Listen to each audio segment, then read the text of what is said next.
Hello everyone, कैसे हो आप सब। आई होप कि आप सब बहुत अच्छे होंगे। तो वेलकम है आप सभी का पियरलेस मार्शल स्पिरिट के नए एपिसोड में। अगर आपने इसके पिछले एपिसोड्स को अब तक नहीं देखा है तो सबसे पहले वो जाके देख लीजिए, जिससे कि कोई भी कंफ्यूजन ना हो। और अगर ऑलरेडी देख लिया है तो बहुत अच्छी बात है। अब वीडियो स्टार्ट करते हैं। तो जैसा कि लास्ट एपिसोड में हम लोगों ने देखा था कि फैंग के सामने एक 9 स्टार डीमन किंग आ जाता है, जिसे कि किंग कॉन्ग टर्टल कहते हैं। वो आते ही उन सभी के सामने बहुत जोरों से दहाड़े लगाना शुरू कर देता है। अब उसे देखकर वही वो दो आदमी बहुत ही बुरी तरीके से घबरा जाते हैं और फैंग से मदद मांगने लगते हैं। जिसके बाद तभी वो किंग कॉन्ग टर्टल अपना ऑरा रिलीज करके उन सभी को दूर पीछे करने की कोशिश करता है, पर तभी अचानक से वहाँ पर फैंग आकर अपना ऑरा रिलीज करके उसके ऑरा को डिस्ट्रॉय कर देता है। जिसके बाद तभी एल्डर लू युआन बाकी डिसाइपल से कहने लगता है कि जो भी डिसाइपल फाइट करने की एबिलिटी रखते हैं वो मेरे साथ चले और इसको हराने में हेल्प करे। और फिर हम देखते हैं कि चैन जोन और जियान बाई उनके पीछे चले जाते हैं। वही एल्डर लू युआन उन दोनों से कहते हैं कि फैंग को पकड़ने में मेरी हेल्प करना। अगर तुम दोनों ने ऐसा कर दिया तो तुम दोनों को बाद में एक अच्छा रिवॉर्ड मिलेगा। एल्डर की बात को सुनकर वो दोनों भी मान जाते हैं। जिसके बाद फैंग हानिनीर से कहने लगता है कि इन दोनों लोगों को प्रोटेक्ट करना, मैं इनसे फाइट करने के लिए जा रहा हूँ। अब हम देखते हैं कि जैसे ही फैंग उस किंग कॉन्ग टर्टल के पास आता है तो वो तीनों मिलकर फैंग को एक फॉर्मेशन के अंदर ट्रैप कर देते हैं। ये देखते हुए हानिनीर एल्डर लू युआन से कहने लगती है कि एल्डर आखिर आप ये क्या कर रहे हैं। जिस पर तभी एल्डर लू युआन हानिनीर से कहते हैं कि मैं तो बस मॉन्स्टर को भागने से रोक रहा हूँ। जिस पर हानिनीर कहती है कि बदतमीज इंसान, मैं तुम्हारी चाल को समझ गई। इतना कहती ही हानिनीर अपनी स्वॉर्ड को बाहर निकालकर फैंग की तरफ जाने लगती है, पर तभी एकदम से फैंग उसको रोक देता है और कहता है कि अभी के लिए वहीं रुक जाओ। एल्डर लू ने तो कुछ भी गलत नहीं किया, वो तो सच में इस मॉन्स्टर को भागने से रोक रहे हैं। अब हम देखते हैं कि फैंग अपनी पावर्स का यूज करके उस किंग कॉन्ग टर्टल को हिट करने की कोशिश करता है, पर हम देखते हैं कि उसका ऑरा इतना ज्यादा पावरफुल था कि फैंग के वार उस पर कुछ भी काम नहीं करते। ये देखकर तभी चीज उन फैंग पर हंसते हुए कहने लगता है किंग कॉन्ग टर्टल का शेल बहुत ही ज्यादा हार्ड होता है, तुम्हें क्या लगा तुम इसे इतने आसानी से तोड़ दोगे। ये देखकर तभी हानिनीर उससे कहती है वैसे तुम अपने आप को बहुत ज्यादा हार्ड दिखा रहे थे, लेकिन मेरे फैंग ने तुम्हारा मुंह भी तोड़ दिया था, क्या तुम भूल गए। ये सुनकर तभी चीज उनको गुस्सा आ जाता है और हानिनीर से कहता है कि अब देखो तुम्हारा फैंग कैसे मरता है। पर हम देखते हैं कि फैंग उस किंग कॉन्ग टर्टल को देखकर बिल्कुल भी नहीं घबराता। इनफैक्ट वो तो उसको फाइट करने के लिए चैलेंज करने लगता है। और फिर फैंग को ऐसा करते हुए देखकर वो किंग कॉन्ग टर्टल बहुत ही ज्यादा तेजी के साथ उस पर हमला करने के लिए जाता है। जिसके बाद तभी एल्डर लू युआन कहने लगते हैं कि ये किंग कॉन्ग टर्टल का बहुत ही ज्यादा पावरफुल अटैक है। एक 9 स्टार डीमन किंग के ऐसे पावरफुल अटैक से बचना नामुमकिन है।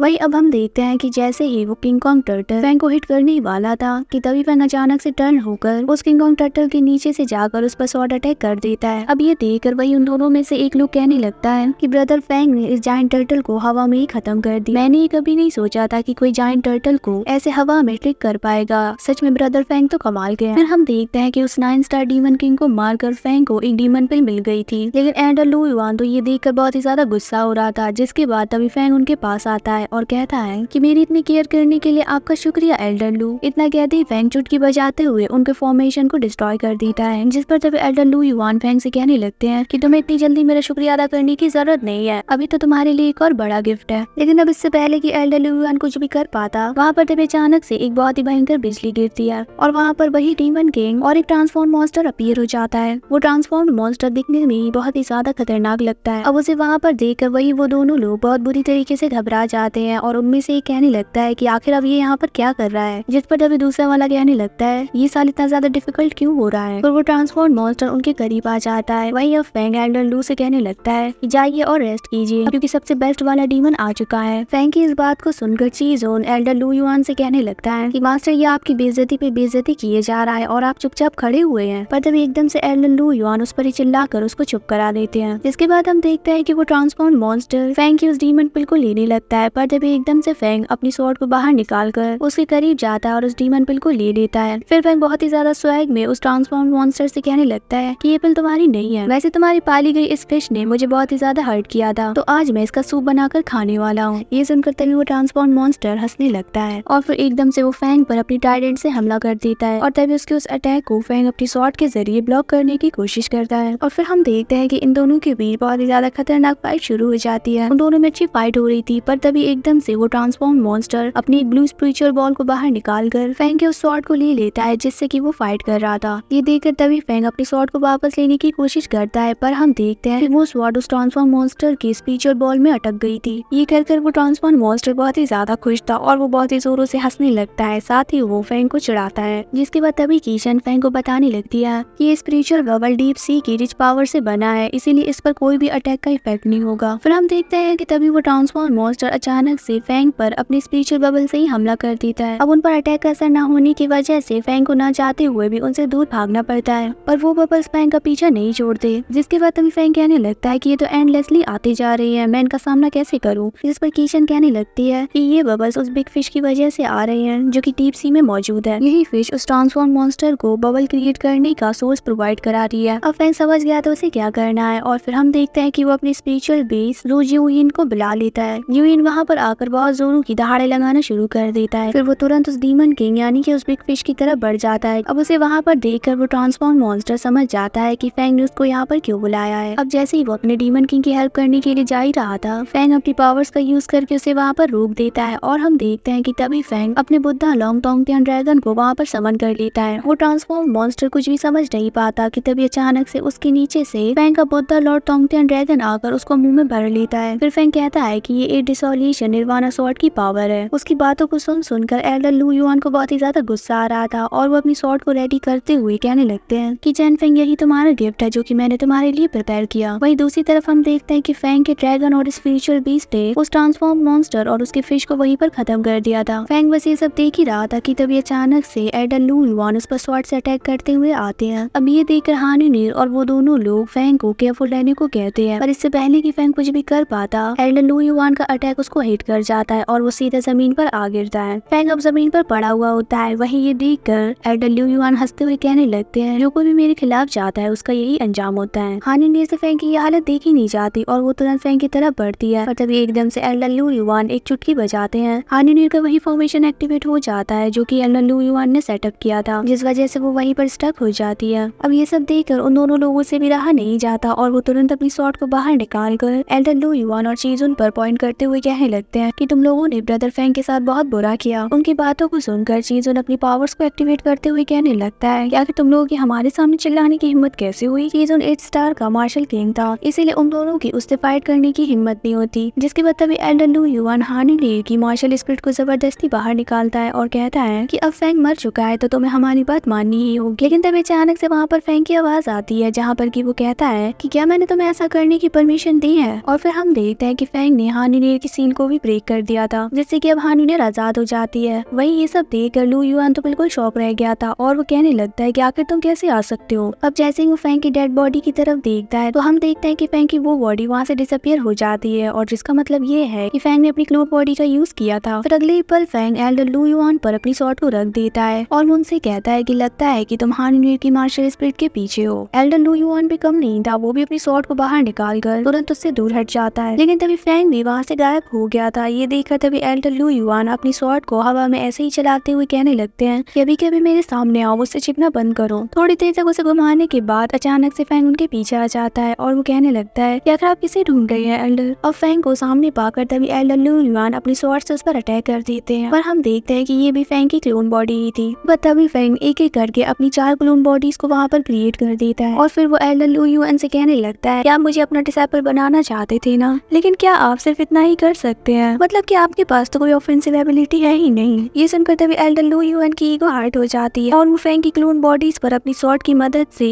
अपना पावरफुल 8 वेस्टलैंड अटैक करते हैं। अब उनके इस अटैक से फैंग की वो 4 क्लोन बॉडीज वहीं पर डिस्ट्रॉय हो जाती है। जिसके बाद तभी फैंग एल्डर लू युआन से कहने लगता है कि तो फाइनली आपने एक्शन ले ही लिया, आपने तो बस अपना 8 फॉर्म यूज किया। और फिर इतना कहते ही फैंग अपना पावरफुल 9 फॉर्म स्वॉर्ड अटैक उन पर यूज कर देता है, जिससे कि वो बहुत बुरी तरीके से इंजर्ड होकर दूर पीछे जा गिरते हैं। जिसके बाद तभी फैंग अपनी तलवार को उनके हाथ में घुसा देता है। उसके ऐसा करने पर एल्डर लू युआन को बहुत ही ज्यादा तकलीफ होने लगती है। जिसके बाद फैंग एल्डर लू युआन से निर्वाणा स्लैश और 8 डिसोल्यूशन के सीक्रेट चैप्टर मांगने लगता है। ये सुनकर तभी एल्डर लू युआन उससे झूठ बोलते हुए कहने लगते हैं कि अरे मुझे इसके बारे में कुछ भी नहीं पता है, पर फैंग तो जानता था कि ये झूठ बोल रहे हैं। जिसके बाद फैंग अपनी यिन यांग फायर को बाहर निकाल कर उनसे कहने लगता है कि अब भी आप नहीं बताएंगे, आप सीक्रेट्स हैंड ओवर करिए वरना यहीं पर मर जाइए, फैसला आप पर है। अब एल्डर लू युआन पर कोई भी रास्ता नहीं बचता और उन्हें वो सीक्रेट टेक्निक्स उसको देनी ही पड़ती है। उसे लेने के बाद फैंग कहने लगता है कि चलिए अब एक्सप्लेन करिए, जिस पर तभी एल्डर लू युआन कहने लगता है कि क्या क्या एक्सप्लेन करूँ, तुम्हारा मतलब क्या है। जिस पर तभी फैंग उससे कहता है कि क्या अब भी मुझे आपको याद दिलाने की जरूरत है। हाँ, एल्डर लू युआन के पास कोई भी रास्ता नहीं बचा था और फिर वो एकदम से फैंग से कहने लगते हैं कि ये सब ली यंग फैमिली ने किया है। ये सुनकर हान ने तो बहुत ज्यादा गुस्सा हो गई थी और वो कहने लगती है कि ये तो वही बेवकूफ है, ये अब भी गिव अप नहीं कर रही है। जिसके बाद फैंग एल्डर लू युआन और उसके डिसाइपल की सारी कल्टीवेशन को डिस्ट्रॉय कर देता है, जिससे कि वो फ्यूचर में ऐसे गंदे काम फिर से ना कर पाए। जिसके बाद फैंग उन्हीं दो लोगों से कहने लगता है कि इन्हें अकेडमी में ले जाइए और एल्डर ल्यू का अनाउंसमेंट करने का वेट करिए। जिसके बाद तभी एक स्पिरिचुअल वॉइस कहने लगती है कि टोंगटन रिवर के किनारे पर आज की बैटल की सिचुएशन को देख कर लगता है कि तुम्हारी कल्टीवेशन लेवल बहुत ही ज्यादा अच्छी है, साथ ही तुमने यहाँ पर मौजूद बाकी लोगों को भी प्रोटेक्ट किया। तुमने सक्सेसफुली बीस्ट डाइट का फर्स्ट वेव कंप्लीट कर दिया है, लेकिन इन सब चीजों को लाइटली मत लेना, मेरी इस बात को याद रखो। जिसके बाद फिर सीन यहाँ से शिफ्ट होता है और हम हानी नीर और फैंग को देखते हैं, जहाँ पर कि फिलहाल के लिए फैंग एल्डर लू युआन से ली गई सीक्रेट टेक्निक्स को प्रैक्टिस कर रहा होता है। थोड़ी देर तक प्रैक्टिस करने के बाद हम देखते हैं कि फैंग ने उसे लर्न कर लिया था, पर अब जैसे ही फैंग अपनी स्वॉर्ड का यूज करके उन सीक्रेट टेक्निक्स को परफॉर्म करने की कोशिश करता है तो उसकी स्वॉर्ड वहीं पर ब्रेक हो जाती है। बट ऑल इन ऑल वो स्लैश अटैक बहुत ही ज्यादा पावरफुल था। ये देखकर तभी फैंग भी कहने लगता है कि ये सीक्रेट टेक्निक बहुत ही ज्यादा स्ट्रॉन्ग है, इसीलिए मेरी ये स्वॉर्ड इसको झेल नहीं पाई। जिसके बाद तभी हानी नीर भी आगे आकर कहने लगती है कि तुमने जिस स्वॉर्ड स्किल्स को प्रैक्टिस किया है ग्रेट इटर्नल पावर है, मुझे नहीं लगता कि अब तुम्हारी ये दोनों स्वॉर्ड्स तुम्हारी कल्टीवेशन लेवल के साथ मैचअप कर पाएगी, पर तुम चिंता बिल्कुल मत करो। तुम शेनफेंग टावर जाने के लिए एक दिन को चूज करो, मैं तुम्हें वहाँ से कुछ यूजफुल दूंगी। जिसके बाद तभी हानी नीर उसे वहाँ से ले जाने लगती है। वहीं जाते जाते फैंग कहने लगता है कि मुझे लगा था कि मैं इन स्वॉर्ड्स को हमेशा अपने साथ रखूंगा। जिसके बाद हमें अगले दिन का सीन दिखाया जाता है, जहाँ पर कि फैंग शेनफेंग बिल्डिंग में आया हुआ था।